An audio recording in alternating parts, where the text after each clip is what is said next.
Yo creo en un Dios que es amor infinito y sabiduría infinita. Es el único Dios en el que creo. Por tanto, es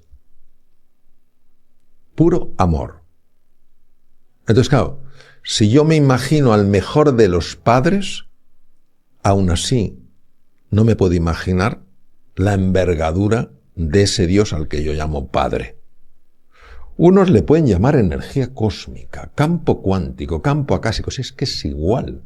Lo importante es lo que represente para ti.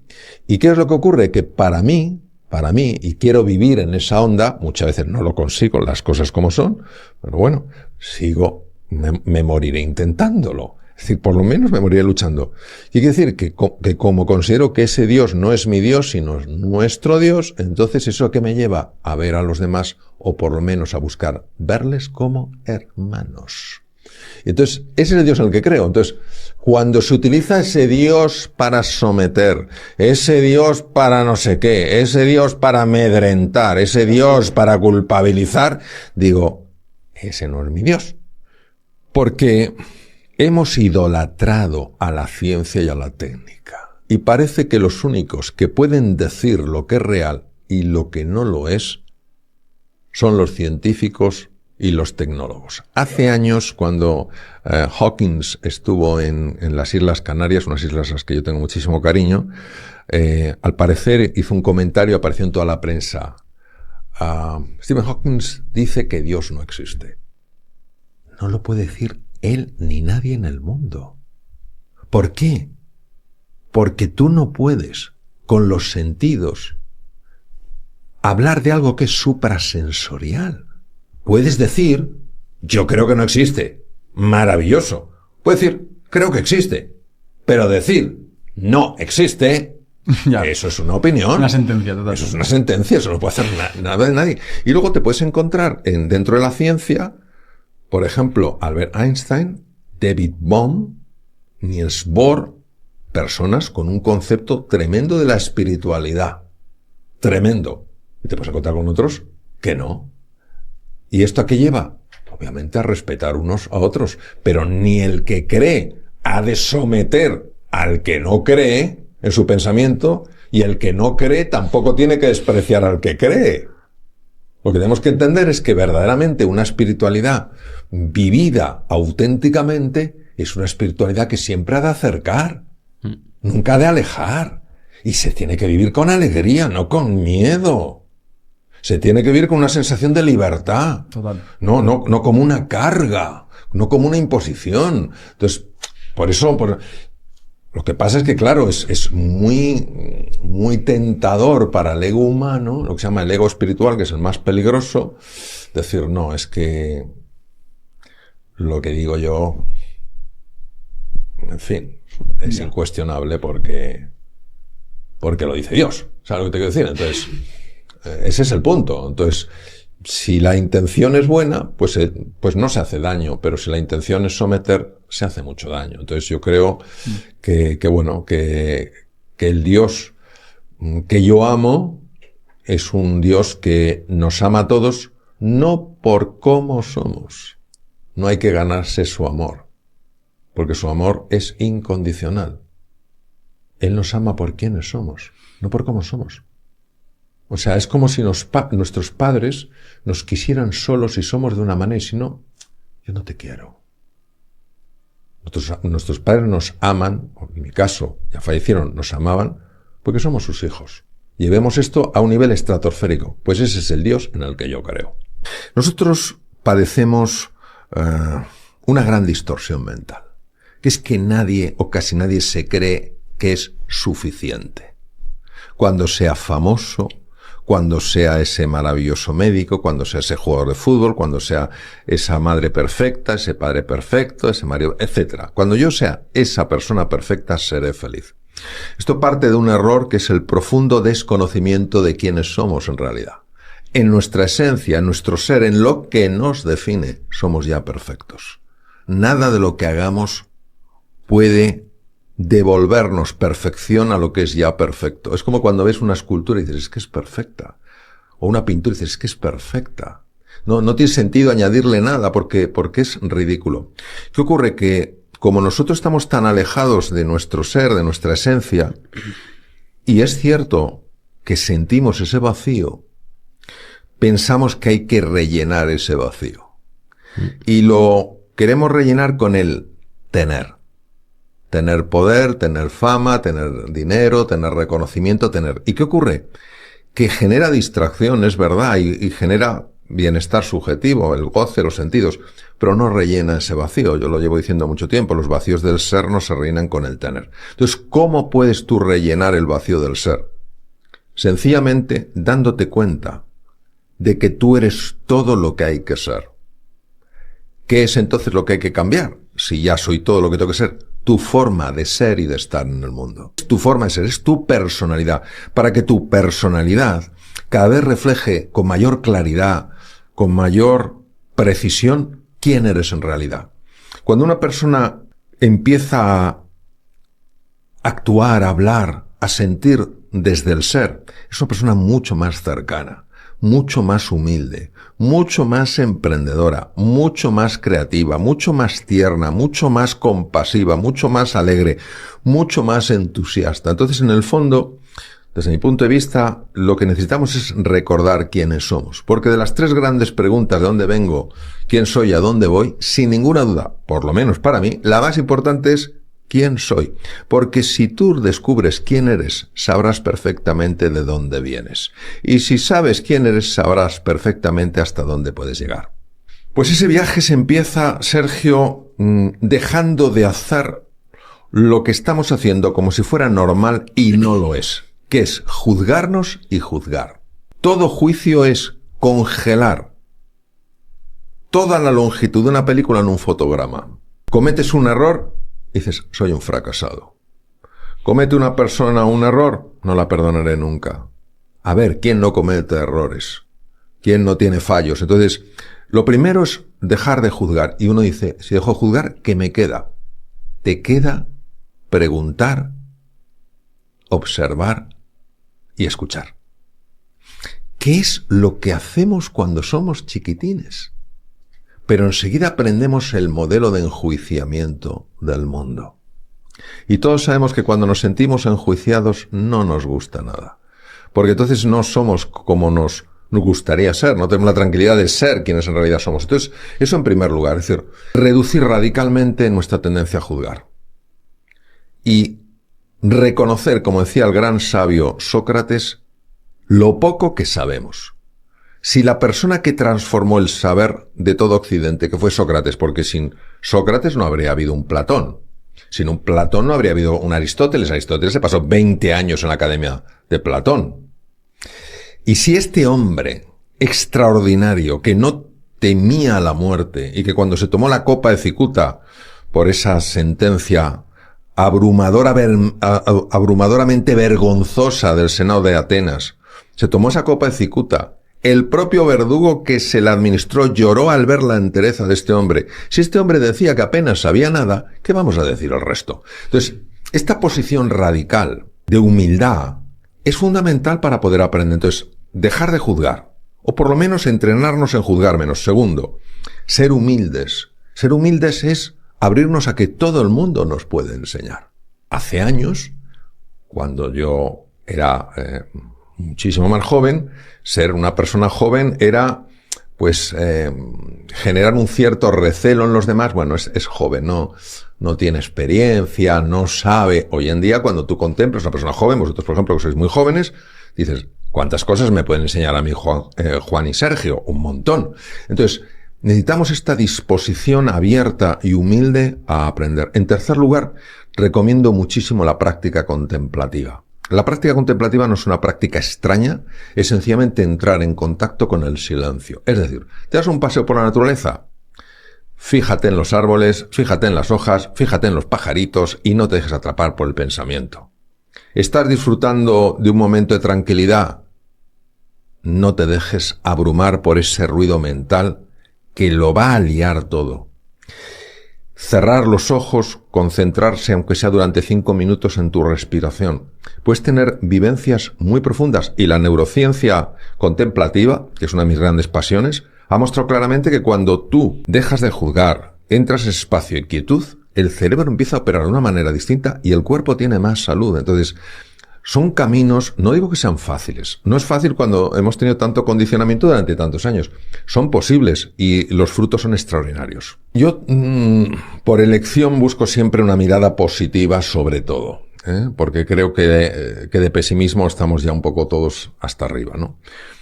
Sin embargo, lo que tú dices es cierto. La dopamina es un neurotransmisor muy importante, forma parte del circuito mesolímbico, porque está asociado a la búsqueda de algo que nos genera pues ilusión. Pues vas a ver a tu novia, vas a ver a tus padres, vas a ir a un sitio que te apetece y tienes una liberación de dopamina y el núcleo accumbens se activa como consecuencia de esa liberación que viene de una zona que se llama el mesencéfalo. Eso no es un problema. El problema es la adicción a eso. Es la adicción. ¿Hay un problema con los móviles? No. ¿Dónde está el problema? En la adicción al móvil. ¿Hay un problema con los videojuegos dentro de lo que son los razonables, no los violentos? No, el problema es en la adicción. Entonces, lo primero que tenemos que tener en cuenta es que está existiendo una adicción tremenda a un montón de cosas que nos generan distracción y no nos dejan enfocar nuestra atención en las cosas que queremos. Vosotros habéis creado algo extraordinario. Estamos de acuerdo, ¿no? Estoy seguro que habéis estado muy enfocados en lo que queréis conseguir. No os habéis dejado distraer. Un atleta tiene que estar enfocado en lo que quiere. Un cirujano, sabéis que ejercí la cirugía 26 años, un cirujano tiene que estar enfocado. Por tanto, no puede estar distraído. No creo que a alguien le haga gracia que le digan, le va a operar un cirujano muy empático, solo tiene un defecto, solo uno, es un poquito distraído. Oiga, yo quiero otro o me opero a mí mismo. ¿Sabes lo que te quiero decir? Entonces, ¿qué ocurre? Que hoy, efectivamente, se está produciendo esa tremenda distracción. Y nosotros pensamos que la distracción tampoco es tan importante. Eso es un gravísimo error. Una de las áreas más importantes en el cerebro se llama área dorsolateral. Está en la parte lateral de las regiones prefrontales, la parte anterior del cerebro. ¿Y por qué es tan importante? Porque esta región está en contacto con la inteligencia, con la memoria, con la creatividad. Si no funcionan bien, no va a funcionar bien la creatividad. No va a funcionar bien las relaciones personales. No va a funcionar bien la toma de decisiones. Y el hecho de que hoy en día cueste tanto mantener la atención es una gran llamada de atención para que nos tomemos esto en serio. Pero claro, es un poco difícil esperar que dejen de llegar estímulos. Por tanto, uno tiene que ejercer su voluntad y decir, ¿qué es aquello donde yo tengo que poner mi atención? ¿Dónde tengo que poner mi foco? Y de aquí no me saca nadie. Y tenemos que entrenarnos en el arte de decir no a algunas cosas para poder decir sí a otras. No podemos decirle a todos sí. Entonces, yo os diría que desde el punto de vista de lo que me estáis preguntando, tenemos que tomarnos esto muy en serio porque el rumbo que estamos siguiendo es muy negativo en lo que se refiere al tema de la atención. Vamos a ver, nosotros tenemos la fortuna de que algunos de los máximos expertos en el mundo en evolución de la especie humana son españoles. Es el equipo de Atapuerca, Juan Luis Arzuaga, Nacho López Mendizábal, etcétera, etcétera. Y entonces, claramente lo que se ve es que la evolución de la especie, tengamos en cuenta que nosotros aparecemos hace 2,5 millones de años y medíamos pues alrededor de medio metro, el Homo habilis. Y de hecho vivíamos en los árboles, o sea, nosotros nos alimentábamos de frutas, de hojas. Hay una sequía tremenda en África y tenemos que evolucionar. De ahí evolucionamos al Homo erectus hace 1 millón de años, que emprende un viaje de aventura increíble y coloniza regiones del Océano Índico, del Océano Pacífico, etc., hasta nosotros. Entonces, mucha gente ha atribuido que la única razón por la que hemos llegado donde hemos llegado es por el cerebro que tenemos. Y esto es, sí, hay que hacer una matización. Gran parte del cerebro que tenemos es un cerebro social. Si no tuviéramos esas áreas en el cerebro, no podríamos vivir en sociedades tan grandes como las que hay. Ni siquiera los chimpancés, los bonobos, que son los más especializados o los más inteligentes entre los chimpancés, tienen el nivel de hipersocialización que tenemos nosotros. Es decir, nuestro cerebro es un cerebro creado para el encuentro. ¿Qué quiere decir? Que nos necesitamos, pero vamos, desesperadamente. Claro, todos tenemos la experiencia, no hay que ser un lince para ello, para darnos cuenta de que cuando tú estás con las personas, físicamente con las personas, no es lo mismo que cuando estás digitalmente. Esta bonita conversación no ocurriría igual con la misma energía, con la misma magia, si estuviéramos cada uno en una pantalla. Es verdad que en temas puramente técnicos puede ser muy útil. En temas puramente descriptivos, los huesos de la pelvis son ilion, isquion y pubis. El encéfalo tiene cerebro, cerebelo, tronco cerebral, mesencéfalo, puente baróleo, bulbo raquídeo. Eso es perfecto. Pero todo lo que implique un trabajo en equipo, una conexión humana, una experiencia profunda, necesita de la cercanía, necesita el encuentro. Por tanto, si nosotros quitamos eso, ¿qué sucede? Primero, al ser nuestro cerebro un cerebro hipersocial, dejamos de sentir lo que es la fuerza del grupo, la fuerza de la conexión, con lo cual es más fácil que tengamos miedo. Número 2, se ha demostrado que la conexión, los vínculos afectivos entre las personas, activan lo que se llama el nervio vago anterior. El nervio vago anterior es un nervio de una importancia extraordinaria. Forma parte del 10º par craneal del nervio vago y tiene muchísimo que ver con procesos y regulaciones fisiológicas. Se sabe que mejora el funcionamiento del sistema inmune. Se ha visto clarísimamente, alarga los telómeros, que son estructuras que evitan que el ADN se desconfigure en el cromosoma, con lo cual la célula se puede seguir dividiendo. Es decir, el ser humano es un ser de encuentro. Y repito, tecnologías que nos permiten conectar a distancia, maravilloso. Hay personas que se quieren mucho, pero viven en sitios opuestos del planeta. Pues eso es muchísimo mejor que no verse. Pero pretender que el mundo digital se adueñe, se convierta en el rey y señor de toda la conectividad y toda la conexión humana, es un gravísimo error. Tiene su lugar, claro que sí, pero no le demos todo el espacio. Hay que distinguir dos tipos de críticas, y esto es algo muy conocido. Y el tipo de distinción viene del lugar desde donde sale la crítica.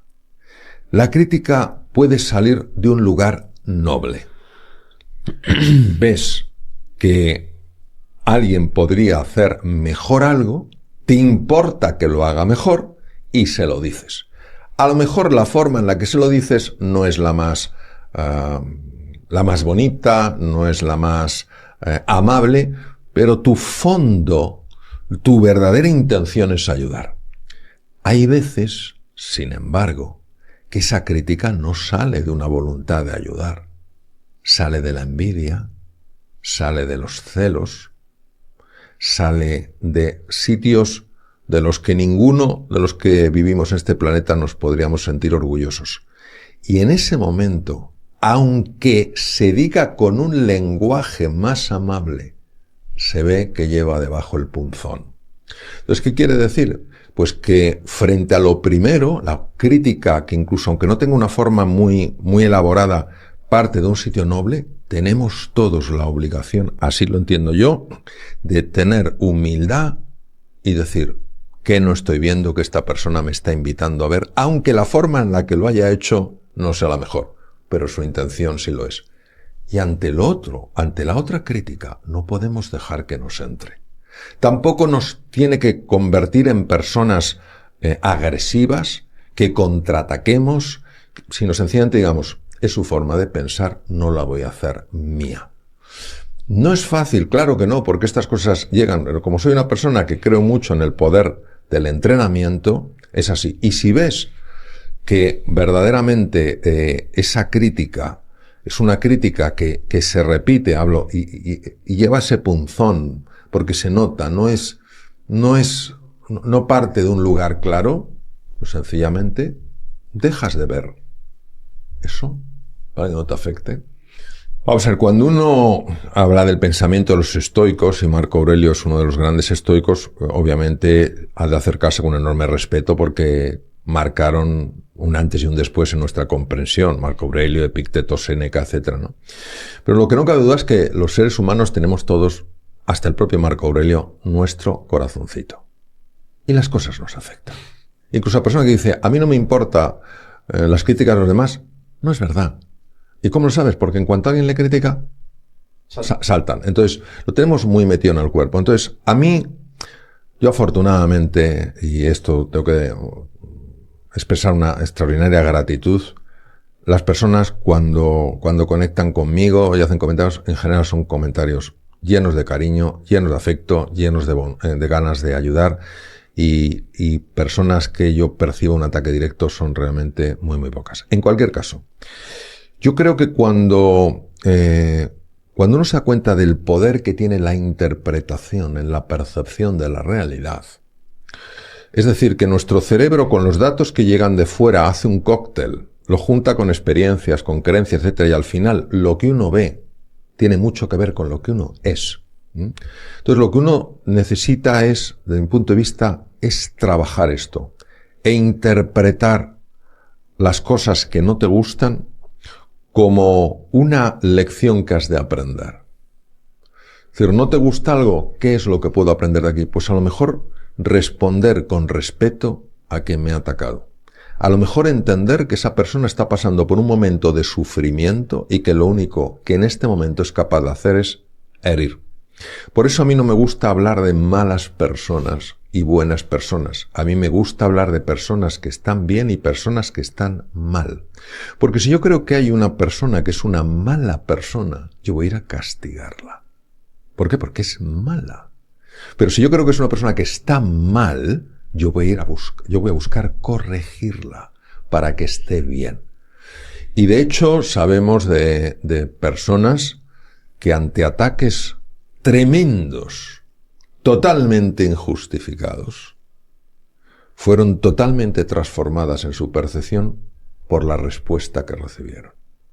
Como decía maravillosamente el gran psiquiatra austriaco tan conocido, ya afortunadamente padre de la logoterapia, la tercera escuela vienesa de psicoterapia, Viktor Frankl, es la única libertad que no te van a poder quitar, decidir cómo vas a responder frente a lo que te pasa. Ahora bien, dicho esto, tenemos que integrarlo en el cuerpo, porque es muy fácil, o es más fácil decirlo teóricamente, y otra cosa es vivirlo.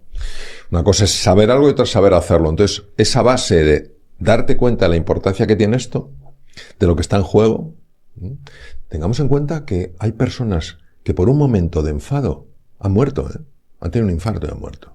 Pero sí, claro, o han tenido un ictus, una hemorragia cerebral, o como una persona que yo conozco en un momento de enfado extremo, tuvo un desprendimiento de retina. Cuando me lo comentó ya llevaba 17 operaciones. Es decir, no pensemos que estas cosas el cuerpo no las nota. Entonces, tenemos que ser capaces de procesarlo de otra manera, de tal forma que nuestra respuesta, lejos de aumentar el problema, pues tú más contribuya a la solución.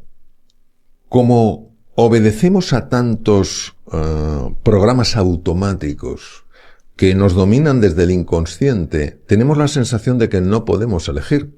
O sea, ahí la prueba del martillo, que todos conocemos, le das al tendón rotuliano y hace la pierna así, ¿no? Es un acto reflejo, ¿no? Tenemos la sensación un poco de que nuestra vida es un acto reflejo, de que esto de la libertad es más que cuestionable. La libertad es una conquista diaria. Es una conquista diaria. Consiste en dejar de reaccionar y empezar a responder. Y cuando tú te entrenas en esto, pues vas acercándote a lo que decía Jean-Paul Sartre: libertad es lo que tú haces con lo que a ti te hacen.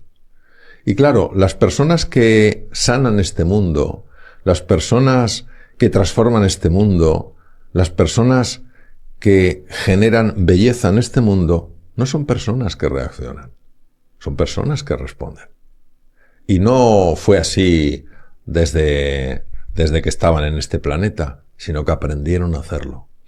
La compasión, que quiere decir lanzar el corazón, va precedida de la sabiduría. Entonces, cuando tú te das cuenta del sufrimiento de las personas, te das cuenta de que tú tienes dos opciones: o aumentar su sufrimiento o reducírselo. Y eso va a depender mucho de tu forma de responder. Voy a poner un ejemplo. Yo tuve un maestro hace muchos años, se llama Marshall Rosenberg. A Marshall le invitaron a dar una conferencia en Palestina, hablo hace muchos años. Era una carpa. Él volaba a Estados Unidos, un psicoterapeuta extraordinario norteamericano. Le presentan el profesor Marshall Rosenberg de los Estados Unidos y tal cual. Y cuando va a empezar a hablar, una persona del público le grita, ¡asesino! Vamos a ver, ¿cómo se te pone el cuerpo? Cuando has viajado de Estados Unidos a Palestina, vas a empezar una conferencia y el primer delicatessen que te cae es asesino. Lo lógico es reaccionar, porque es totalmente injusto. No me conoce, no me ha dado ninguna oportunidad, me llama asesino. Pero Marshall era un hombre que tenía un nivel de conciencia muy elevado. Él lo conocía bien y se notaba por cómo era.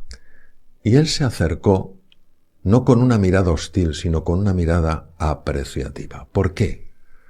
Porque él sabía que había ahí un dolor que se había expresado como ataque. Y entonces se acercó y le dijo, me gustaría, caballero, hablando en inglés, claro, me gustaría, caballero, que me dijera usted por qué me ha llamado asesino.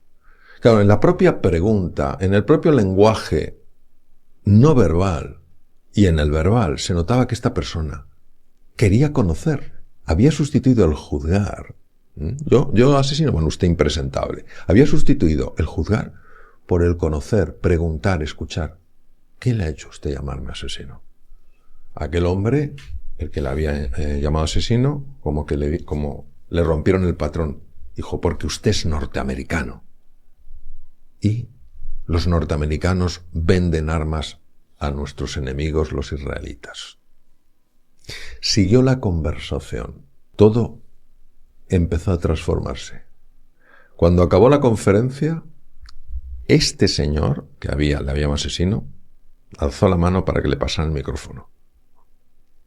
Tomó el micrófono y dijo, me gustaría invitar a mi nuevo amigo, el profesor Marshall Rosenberg, a cenar esta noche con mi mujer y mis 2 hijas. ¿Qué necesitamos, queridos? Personas que aumenten el odio, personas que aumenten el conflicto, personas que aumenten la separación, o personas que favorezcan el encuentro, que generen puentes de unión. Que nadie me diga que Marshall Rosenberg es una persona, o fue, ya falleció, una persona débil, porque a mí me parece que solo una persona fuerte es capaz de hacer eso. Entonces, ¿qué quiero decir? Que cuando tú empiezas a generar más paz interior, más serenidad, más ilusión y más entusiasmo, tú vas teniendo un impacto, seas consciente o no, en las cosas, en las personas, en las relaciones. Y entonces eso empieza a cambiar. Como ha sucedido por vía inconsciente, uno no se siente causante de eso. Es decir, nosotros a nivel consciente vemos el efecto. No nos reconocemos como causa. Hay una historia muy bonita, un pequeño cuentecillo, de había una señora de edad muy avanzada en la puerta de una ciudad, una época muy lejana.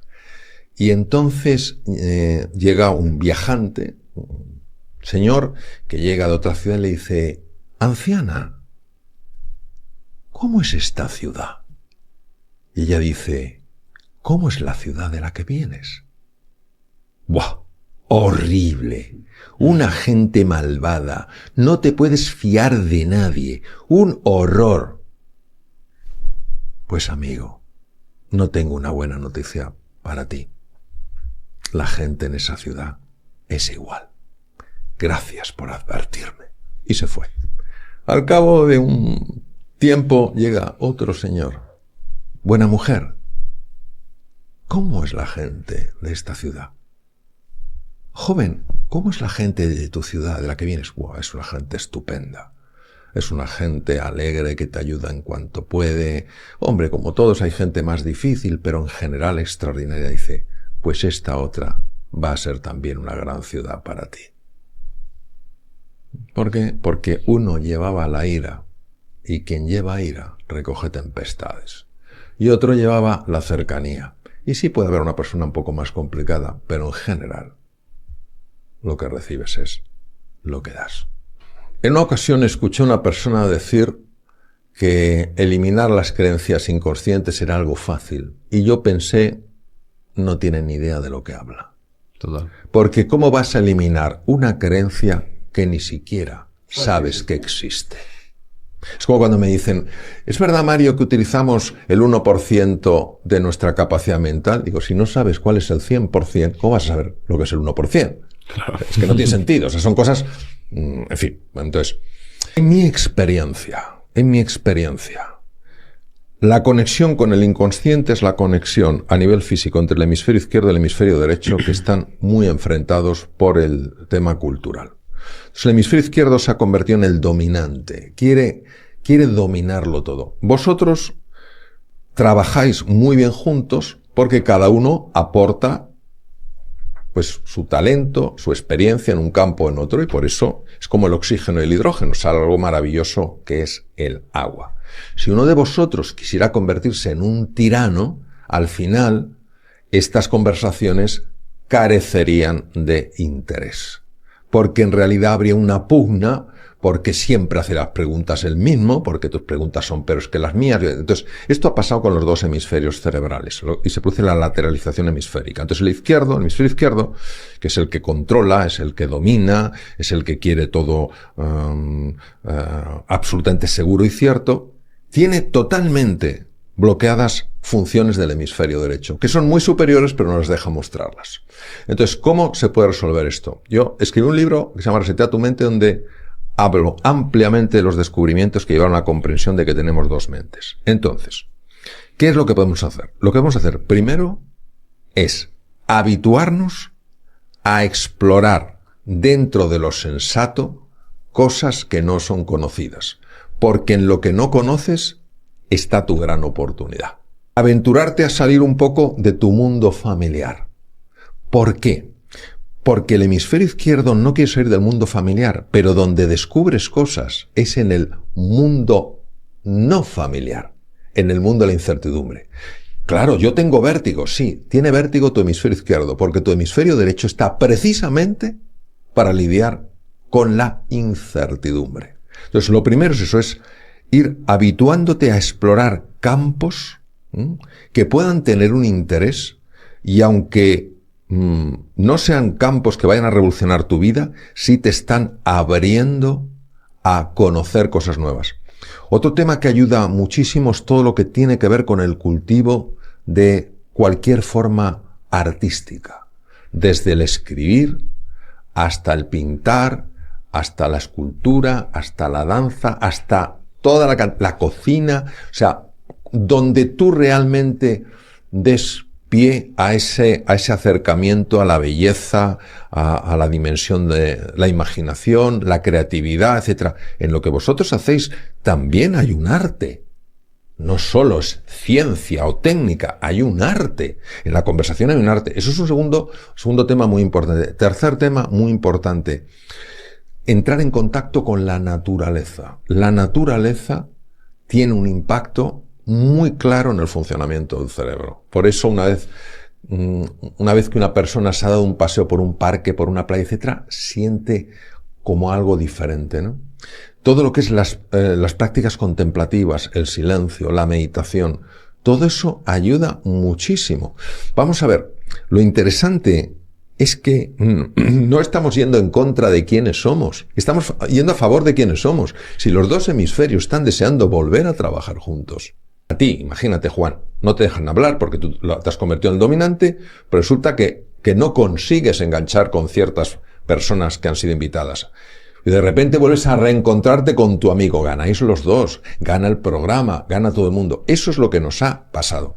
Yo he tenido experiencias con grupos de ingenieros donde les he puesto un test de creatividad utilizando determinadas piezas. Recuerdo uno que se me quedó absolutamente bloqueado. Era con una serie de piezas hacer algo.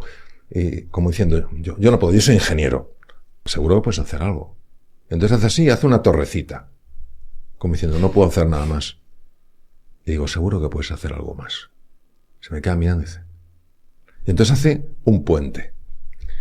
Y digo, seguro que puedes hacer algo más. Y yo recuerdo que los participantes me estaban mirando como diciendo, pero si se ha buscado lo único que no es creativo aquí. Pero yo sé que todo ser humano es creativo. Y como sé que todo ser humano es creativo, yo voy a persistir. Y llegó un momento, estoy hablando de un señor próximamente cerca de los 40 y tantos, 50 años, un ingeniero sólido, De repente las manos, como si se movieran solas, aparta las copas, las manos solas, hace un futbolista, había una pelota ahí. ¿Qué hace una pelota allí? No sé si era un caramelo o qué era. Y lo pone delante. Y se me queda así. Y digo, ¿te gusta el fútbol? Dice, ni te imaginas. Nos fuimos a cenar, porque no se cenaba bien en el parador donde estábamos, y baja este señor y me dice, Mario, no te puedo describir lo que he experimentado. En ese momento se habían conectado los dos hemisferios del cerebro y el que creía que solo tenía capacidad para hacer una torrecita que te la hace un niño de 2 años, fue capaz de hacer, pero es que eso hay que vivirlo. Un jugador de fútbol, pero que se veía bastante, y encima había una bola allí. Ahí estaba su hemisferio derecho, pum, pum, pum. ¿Qué es lo que hubo que hacer? No tirar la toalla. El hemisferio izquierdo enseguida quiere la salida. Para que entre el hemisferio derecho hay que dejar un tiempo y entonces se encuentra la solución. Yo me encuentro a veces en situaciones clínicas muy complicadas, con diagnósticos tremendamente difíciles. Y me he quedado en silencio viendo la placa del escáner, el TAC. No tengo ni idea de lo que es. No tengo ni idea de lo que es. Hemisferio izquierdo, no tengo ni idea de lo que es. Vete. No me voy. No me voy. Me quedo aquí. Que te vayas, que esto nadie sabe lo que es. Que no me voy. Y de repente entras en un silencio y dices, ¡ah! Y descubres lo que es. Ha entrado el hemisferio derecho. La puerta al inconsciente. Entonces es muy importante. Cuando tengas ganas de una salida, aguanta el tipo. Y entonces entrará al hemisferio derecho y habrá una solución. ¿Qué hay entre el primero y el segundo? El silencio. Primero, diferencia entre un pensamiento y una creencia. Los pensamientos son conscientes, las creencias son inconscientes. Y como decía José Ortega y Gasset, el gran filósofo y periodista español, las ideas las tenemos, en las creencias estamos. La forma de creer lleva una forma de mirar. Hace 500 años la gente creía que la Tierra era plana. Cuando miraba el horizonte, ¿qué veían? ¿Un continente? No. Veían, en su imaginación, un precipicio lleno de monstruos. Cuando miraban al sol, ¿qué veían? Un sol que se movía, que creían que el sol se movía. Claro, si tú crees que detrás de la línea del horizonte hay un precipicio lleno de monstruos, ¿quién se va a adentrar ahí? Un loco como Cristóbal Colón y sus marineros. Por tanto, lo que tú crees se convierte en tu forma de ver. Tú cambias una creencia y cambia tu forma de ver. Hay creencias muy distorsionadas, muy limitantes, que crean realidades a las personas sencillamente para coincidir con lo que esa persona cree. Os voy a poner otro ejemplo. Yo sé que os gusta mucho la ciudad de Nueva York, ¿correcto? Si tenéis ocasión, hay un lugar en Nueva York que es el Museo de Historia Natural. Es impresionante. Estaba lamentablemente muy cerca del lugar, o relativamente cerca del lugar donde mataron a este músico espectacular John Lennon de los Beatles. Hay una sección dedicada a Margaret Mead. Margaret Mead fue una increíble antropóloga norteamericana con un valor extraordinario, que fue capaz de viajar donde nadie viajaba, un poco como Richard Attenborough, que ahora tiene 90 y el último documental lo hizo con 93 años, el último que yo recuerde, pero que ya siendo muy jovencito iba a sitios que no había ido nadie, ¿no? Entonces, Margaret Mead con un grupo de científicos se fue a la Melanesia. La Melanesia es un archipiélago en el Pacífico cerca de la Polinesia. No había ido ni el tato allí. Entonces llegan a una isla y se encuentran una gente absolutamente amorosa, que les reciben, claro, nunca habían visto a alguien así, ni con su forma de vestir, ni con las cámaras, no sabían ni lo que era aquello. Pero bueno, Pero de esto que dices, me los llevo a mi casa, porque son todos maravillosos. Bueno, pues sacan información de esa tribu, recordemos que ya era antropóloga, tal cual, y se van a otra isla, estaban visitando lugares, a otra isla, no me acuerdo la distancia, pero no muy lejos de allí. Oye, y pasan realmente miedo. Gente ultra agresiva, recelosa y tal. Y se ponen a investigar cuál es el origen de conductas tan distintas. Y lo descubren, era una creencia. En la primera isla, en la primera cultura, desde pequeñitos les decían que las personas eran buenas. Que siempre había alguien un poco más así, pero que las personas eran buenas. Que si las tratabas bien, que si las ayudabas, ellas te iban a devolver lo mismo. Y que el encuentro era la clave de la supervivencia y de la felicidad. En la otra, justo lo contrario. No te fíes de nadie. La gente es mala. Habían creado dos mundos diferentes. ¿Por qué? Porque creían dos cosas completamente distintas. Entonces, por supuesto que sí. Y luego, además, eso entrando en el campo más visible, pero si entramos en el campo metafísico, cada vez hay más, como diría, como más inclinación o más apertura a pensar que algo sucede cuando uno cree determinadas cosas para favorecer que eso se manifieste en su vida. El autoconcepto es cómo te ves. Y la autoestima es cuánto te valoras. Quien tiene un buen autoconcepto normalmente tiene una buena autoestima. Quien tiene un pobre autoconcepto tiene una pobre autoestima. Claro, nosotros cuando somos chiquitines realmente no sabemos quiénes somos. Entonces la pregunta es, ¿quién soy? Vas conociendo quién es el mundo, las cosas que queman, esto no puedo, las cosas frías, esto tampoco. Pero claro, entonces los demás nos convertimos en espejos de ellos. Y al convertirnos en espejos de ellos, los demás al convertirse en espejos nuestros, vamos creyendo que somos en base a cómo ellos nos ven. Por eso decía uno de los más grandes filósofos norteamericanos, Emerson, decía, la mayor desgracia de un ser humano no es morirse, es no encontrarse en su vida a nadie que le ayude a lograr lo que es capaz de lograr. Es decir, que se encuentre con esa mirada afectuosa, apreciativa, que te haga sentirte capaz y valioso. Entonces, por supuesto que el entorno cultural hace mucho. También hace mucho la forma de interpretar las cosas. Hay personas que tienen una tendencia mayor a interpretarlo desde un ángulo negativo y otros desde un ángulo más positivo, ¿no? Entonces, eso también afecta. Y tiene una importancia extraordinaria porque tanto la autoestima como el autoconcepto van a informar todas las decisiones. ¿Me merezco esto o no? Haces una consulta. ¿Puedo con esto? No. Haces una consulta. Tú no eres consciente que estás haciendo la consulta porque es un proceso inconsciente, pero tú te vas a sentir con confianza o no dependiendo de la respuesta que encuentres. Es la cosa más importante. Nosotros hicimos un programa online que es Conecta con tu mejor versión y fortalece la autoestima, precisamente porque nos dimos cuenta de la cantidad de personas que valen una barbaridad, pero en la vida no disfrutan del éxito que podrían tener porque siguen creyendo que no lo merecen. Os voy a poner un ejemplo muy duro, Este es muy duro.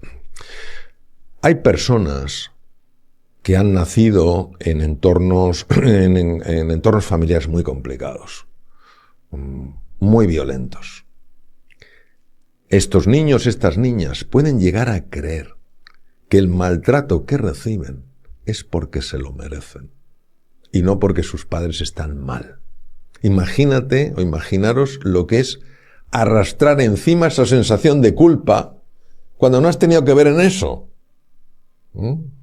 Entonces, fijaos hasta qué punto la autoestima es una creación que el ser humano hace una creación mental, pero que luego es la que decide cómo te va a ir en la vida. Por eso cuando me dicen ¿cómo mejorar la autoestima? Pues yo suelo decir una cosa que es muy sencilla. Cuando cometas un error, claro que tienes que decir que has cometido un error, o sea, no es anchas Castilla, que todo vale, pero nunca te ataques personalmente. Yo tengo una frase que es, ¿cometes una torpeza? Mario, has cometido una torpeza, pero eres mucho más grande de lo que crees. Porque si yo digo, Mario, eres torpe, estoy dañando la autoestima. Si digo, has cometido un error, pero eres mucho más grande de lo que crees, y decir que las personas, que todas las personas, por inteligentes que sean, por capaces que sean, por voluntariosas que sean, pueden cometer errores. El problema es cuando lo llevamos al verbo ser. Has cometido un error, eres un fracasado. No, eres mucho más grande de lo que crees. Y en cuanto empieza a mejorar la autoestima, cambia la vida. Las mejores decisiones se van a tomar siempre desde el ser, la S con mayúsculas de tu esencia. Las peores decisiones se van a tomar desde el ego. Entonces, el ego te promete todo al comienzo y luego te lo quita todo. Es decir, es el cortoplacismo absoluto. El ser es muy exigente, pero luego es lo que realmente te libera. Entonces, ¿cómo podemos en nuestras decisiones favorecer que sea el ser quien las tome y no el ego? De una manera sorprendentemente sencilla y a la vez tremendamente desafiante. Cuando tomes una decisión, ten siempre en cuenta a los demás. Es decir, si hago esto, ¿qué impacto va a tener en los demás? Porque si solo piensas en el impacto que va a tener en ti, probablemente esa decisión no va a ser la adecuada. El ser crece en el encuentro, el ego siempre en el aislamiento. ¿Sabes? Hay uno de los grandes filósofos alemanes, Martin Buber, lo explicaba muy bien con una imagen, ¿no? Él decía un poco que, imaginaos, el ego es el centro de una circunferencia. Si yo soy el centro, como el rey Sol, Luis XIV, ¿no? Yo soy el Estado. Entonces, si el ego es el centro de la circunferencia, nadie más cabe ahí. Pero fijaos qué bonito como lo explicaba él. Él hablaba de una elipse. Una elipse tiene dos centros. Tú y yo. Fíjate, no he tenido que desaparecer yo para que entres tú. No tengo que inmolarme para que tú entres. Hay un espacio para los dos. ¿Y qué sucede ahí? El nosotros. Entonces, cuando tú piensas en el nosotros, las decisiones, pero no porque las tomes con especial inteligencia, es que en mi experiencia, quizás suene un poco sorprendente, esta es una conversación muy, muy sorprendente, muy, por lo menos para mí, muy, muy atractiva. Cuando tú piensas en los demás, el universo piensa en ti. Qué bueno. Cuando tú no piensas en los demás, el universo se aleja de ti. Es impresionante hasta qué punto empiezan a suceder cosas, empiezan a aparecer recursos y oportunidades que han aparecido porque pensaste también en la otra persona.